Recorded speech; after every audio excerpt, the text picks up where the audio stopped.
Hello, everyone. It's my pleasure to be here today. Wow, we know, of course, that the Workers' Day celebration just happened recently at, of course, the Eagle Square in Abuja.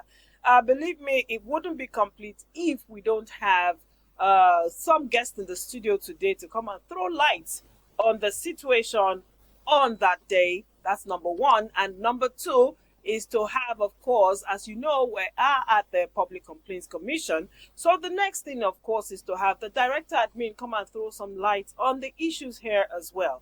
It's my pleasure today to have in the studio Comrade Folorunsho Oga. And of my right, we have Mr. Samuel Karatu, who is the director admin for Public Complaints Commission. It's a pleasure to have you all in the studio today. Thank you. Now, Comrade Oga, obviously you are the head of industrial relations at the Public Complaints Commission. Tell us, how was that experience for you, the atmosphere of that day, and the feelings that you felt that Nigerians had towards that particular day? Going back to your question, I'm not a stranger when it comes to May Day. My names are Comrade Oga Folopsho, by the grace of God, the Deputy Director, as well as Head of Industrial Relations. May Day is an event that is celebrated once in every year. It's centered on union affairs, union activities. It's not just a national issue, it's a worldwide.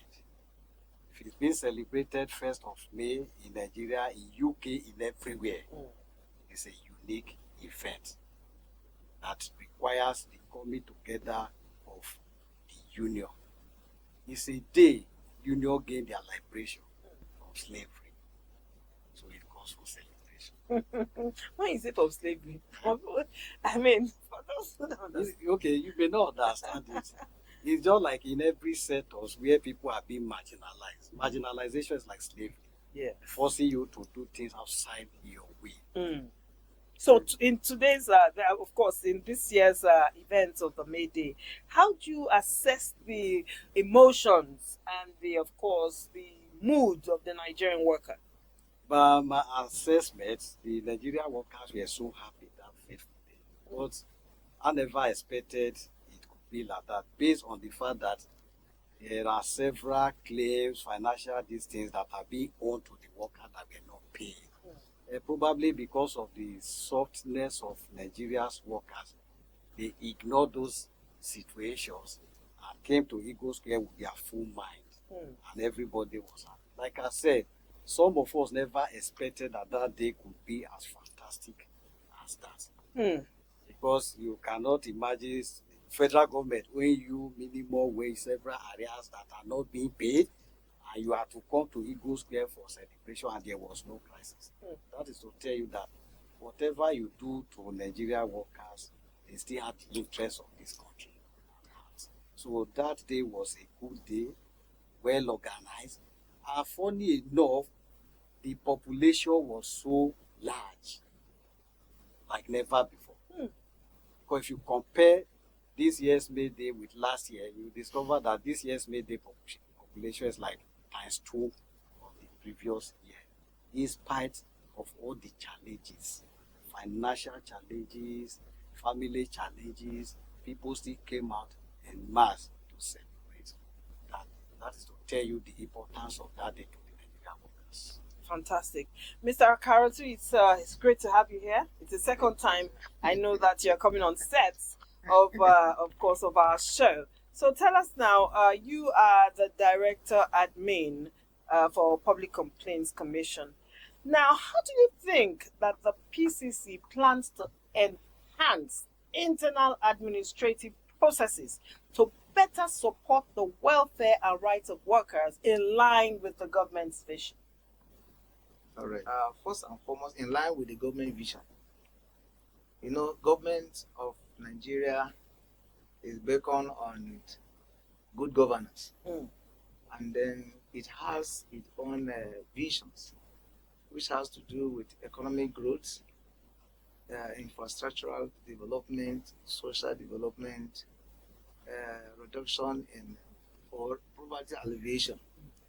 Now coming down to all this, to implement government policies, it has to do with government agencies.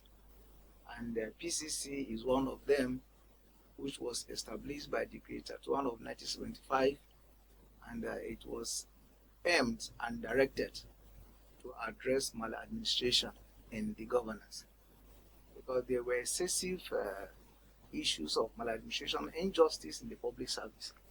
And thereafter, they now established PCC.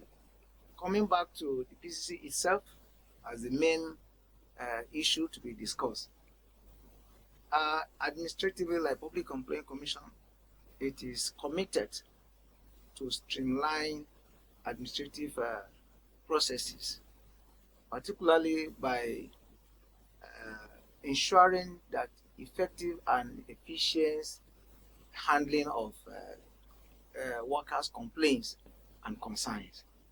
And therefore, they leverage on so many areas. First and foremost, they leverage on technology. Today, the world is globally inclined, and then they have a device of sending their complaints for those that cannot come down to Abuja, for those that cannot get access to the office headquarters. So they can go into the website of PCC, and then key in their complaints, and it is received there and then, and some are resolved immediately. So that is one of the issues. The PCC also, in terms of administrative processes internally, it also has to do with training, because the people who are on ground to receive complaints, who resolve and then attend to issues, must be trained, must be well knowledge, they will be versed on how to go about it. Bearing in mind that complaints are lodged in PCC without paying a kobo, neither a stipend. Then, having said that, the coming of the present administration, the chief executive, just like I mentioned, Honorable Bashir Abubakar MFR, and his topmost priorities, he talk about workers' welfare, which he has started, because he's coming in, he have made sacrifice. The money that was made for purchasing official vehicles, he uses as a sacrifice to offset the loan that he made on ground, which is also an internal administrative process. Having said this, he didn't stop there. He went ahead, even at the management team, he complied with the principle of federal character, where all the management staff are represented from each job or schools. I give you an example. He himself is from the northwest zone, then the secretary comes from the northeast zone, then the director of administration comes from the north central, then the director of public relations comes from the southwest, the director of investigation came from south, and then the director of PRS comes from the east. So they are equally represented. Fantastic. So nobody feels marginalized. No. Everybody is well represented. In addition to that, Yeah. still more time, Yeah. going by the present forensic audit verification is going on. He's trying to make sure that all the staff who were employed are actually on the job. Not that some have left the job and they are enjoying salary. So that is the essence of this verification. So not even that, he has also beckoned on prudent financial management, because he has told us at most times at management meeting that any expenses, any applications must be backed up with the financial regulation or extant rule why these things should be. So to that, these are all administrative processes internally to solve all those issues. Thank you. Fantastic. Now we're going to, of course, go to Comrade Oga, and we're going to ask you, Comrade Oga, it's still good to have you on the program. With the rising concerns about insecurity, unemployment, and unfair labor practices. Now, Comrade Oga, it's good to have you again in the studio. First of all, you heard what Mr. Karatu said about the welfare and all the internal processes going on in the PCC. How does you are head industrial relations? How do you feel about all of these internal processes? First of all, I think that's first question before we go to the next one. The internal processes are good ones. They are laid down rules and regulations that can help the commission. They are fantastic policies. Good enough, like you said, we have a new management who is up and doing, who has a topmost priority is the welfare of the staff. And for the very first time, we are seeing things like that. In the past, we have commissioners, directors, but what we are seeing today is quite different from what we saw. That brings that to management. And that takes us to a level where you need to understand that the kind of leadership you have today is not a leadership that ignores certain issues that have to be understood. So it's a fantastic. Fantastic. Now, with the rising concerns about insecurity, unemployment, and unfair labor practices, how is the Commission strengthening its industrial relations mechanism? Well, first of all, I must thank God for this opportunity. Secondly, I must thank God for the coming of the new Chief Commissioner. Of a truth, if you look at what is happening today, there are a lot of insecurities everywhere. But PCC as an organization have been trying to do its best by way of information. That is the first thing. Because information is key to insecurity. Information will guide you on what and what to do, where and where you must go. The Commission has been doing so well as regards information. They try to give information even before time. As head of industrial relation, as soon as you get information before time, all you need to do, it might relate to crisis. Crisis leads to insecurity. Then the first thing you need to do is to quickly organize the labor and let them know what is it. Because if you deprive the labor from information, it leads to insecurity. And by the grace of God, the Honorable Chief Commissioner have been giving listening ear to the youth, which of course is going to go a long way in helping to stabilize the commission. So what you are saying in essence is that the industrial relations and everything regarding information is being passed as at when due, and the union is happy with everything that is to some extent, it's not 100%. Okay. But what matters is that at least no matter how little, let those people concerned be abreast of what is happening. Fantastic. There is no way you can give, except you want to deceive ourselves, there's no way you can give 100% information. The reason is this: all information cannot come at once. Information comes gradually. Information that you get today might be different from the one that will come up tomorrow. So we attend to them as they unfold. Now, Mr. Karatu, let's go to you now. What challenges does your department face in handling public complaints about poor service conditions, and how are they being addressed? Thank you. At any given organization, admin department is always the backbone of the organizations. And before you look at certain things, what are the functions of the department? Then what are their challenges? So basically, admin department handles matters internally that has to do with staff within. That has to do with promotion, that has to do with welfare of the staff, that has to do with training, that have to do with posting and transfer, among others. Then coming down to equipment and the accommodation is also centers to admin department. It's a responsibility of the admin department to make sure that everything is provided.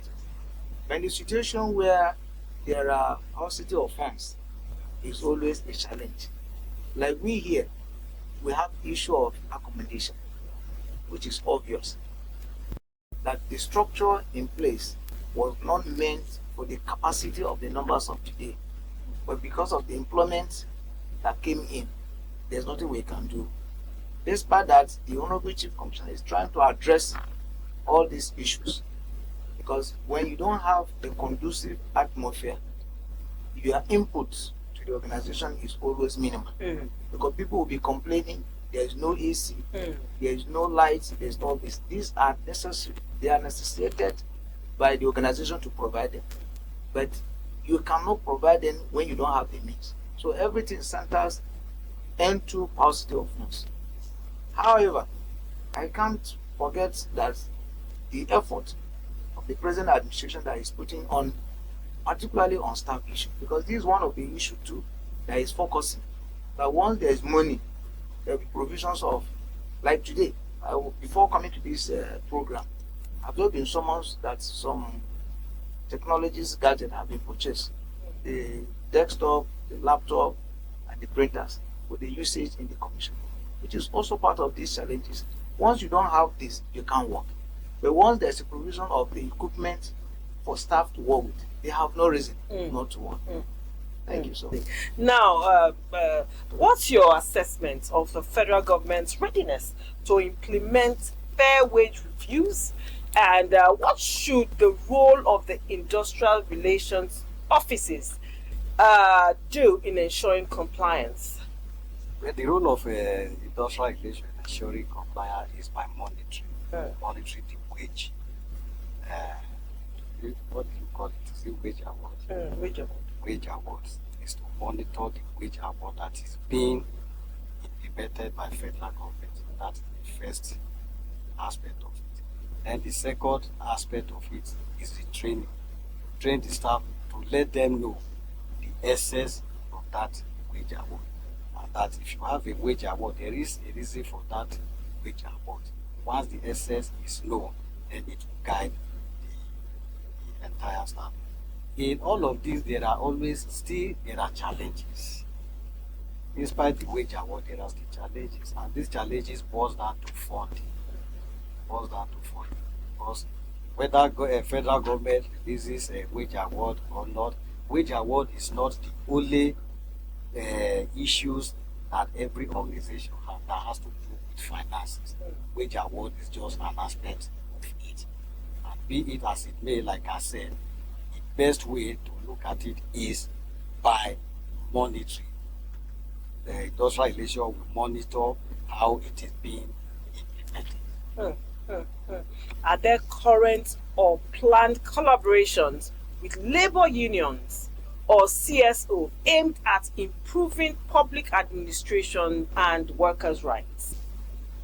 And collaboration of labor union as well as civil society. I still want to draw your attention that the present administrations are doing well. Because recently, let me be precise, on the 6th of this month, Center for Media Policy and Accountability were here to see the Honorable Commissioner courtesy visit. They pay a courtesy visit to the Honorable Chief Commissioner in terms of collaborations. Also, the PASAN itself were here, the national president of PASAN and his group were here on the 7th for courtesy visit. And before then, there are other agencies, even the Association of National Presidents came here. These are union people. That's where I'm coming in, that we have a collaboration. Even the union at the commission and the union at outside the commission. We have a mutual understanding of working. So we have a mutual understanding of understanding ourselves, and there's collaboration. Fantastic. Now, Mr. Aga, what role does the PCC play in mediating labor disputes? And how effective has it been in addressing grievances of workers for both formal and informal sectors? Fine question. The Public Complaints Commission, as it is being based on these establishments, is an ombudsman institution in Nigeria. And the essence of that ombudsman is to mediate between the workers and the union. And first of all, the Public Complaints Commission is set up, is an organization that handles social justice and mine administration. And when you relate it to mine administration, it has to do with the staff. That is where even the union comes in. Union comes into it to intercede for the workers. Though it's always difficult because when issues come up, you have to take your time to convince the management. Let the management know, oh, this is this, and you equally let the union know this is this. And of a truth, PCC management, they've been trying to give this in there and attending to issues as at when due. Fantastic. Okay, now this is on the personal note now. How has it been handling this position? How do you go home, especially when there are disputes? How do you go home at night and sleep, knowing that a lot of people's burdens are on your neck? In fairness, yes, it's not an easy thing. You know, the most difficult thing on earth to manage is human beings. The reason is it's difficult to convince them. One will always believe that he knows it all. The other will always feel that, oh, I am being ignored. I am not being carried along. So it is always difficult. It's not easy on me. Challenges here and there, is it from the part of the management or from the part of the union? Because you cannot take side. If you take side, the union will feel, oh, you have been bought over by the management. You take side on this side, yes, the management will feel, oh, you are working for the union. But you must stand in between to make things work. Because if it works, it's for your own good. It's for your own good and it's for the organization's good, in the sense that there will be crisis free. And when there is crisis free, then it means that the office, the environment will be conducive to work. But when there are crises, the environment is not always conducive. So it's not easy. And you know what it is? Going before your management, trying to convince your management, you have to do this, you have to do that. And at times, you can bring the management and the union together. Management might be provoked, union will be provoked. So you stand in between to bring both parties together to avoid the crisis. It has not been easy. But God is helping. Thank God. God is helping. Director Admin, Mr. Samuel Karatu. Final question for you as well. What has, of course, leading the administration of your department and the department of PCC in general been like? Wow. If you're asking me what has been behind the leading of the department, first and foremost is, I will tell you, is commitment. Once the leader is committed, the followers too has to be committed. Another word is dedication. Once you are committed to the job, you do the job as well as professionalism. So you can't move the organization no matter the position you find yourself if you are not dedicated. Even if your own personal business, if you are not committed towards achieving the aim of that organization, you will get failure. So the most success that's behind every administration is being committed, being dedicated, and as well as professionalism. Doing it the way it's supposed to be. Because that attracts more people to your business. So if one doesn't know what to do, you can't be at that position. Like my colleagues have rightly said, he's a professional in the issue of labor. There are things he knows concerning labor that I don't know. But when it comes to administration, there are things I know he doesn't know. So what am I saying here is that any success, there must be synergy. Fine. There must be synergy, there must be a relationship between the admin department and other departments. Because let it not be as if, okay, because we're in admin, we don't have business to do with investigation. No. Investigations are field workers. And they cannot get the result if they are not promoted. They cannot get promotion, they cannot get result from the field if they are not well taken care of. So it has to do with synergy. Likewise, the account department. Account department deal with funds. So once we are working and there is no funds to facilitate all the activities, definitely there will be no result. So there is a synergy behind success of administration and even organization as a whole. Thank you. Oh, what else can I say? It's been an eye-opener. It's been, of course, having the two gentlemen in the house to come and throw more light on the situation of things at the PCCs and, of course, their impressions of the Workers' Day that just held recently at the Eagle Square, Abuja. Thank you so much, Mr. Folorunso Oga. That's Comrade, and Mr. Samuel Karatu, Director Admin. Thank you so much. And to all our viewers who are watching right now, we want to say that you know how it is. You know the PCC is progressing. That's the Public Complaints Commission. And you know that our services are free of charge. Wherever you're watching from, you just come down with your complaints. Luckily, we're in all the 36 states of the Federation, including the FCT. It's been my pleasure to have you both on set. Thank you for coming. Thank you for. We hope that the next time we call on you, that you'll be mindful and come to share your time and your impressions with us as well. We will, by the grace. Thank you. Of course, my name is Lola Oduba. The program continues in a moment. Keep watching the Ombudsman's Radio. See you again.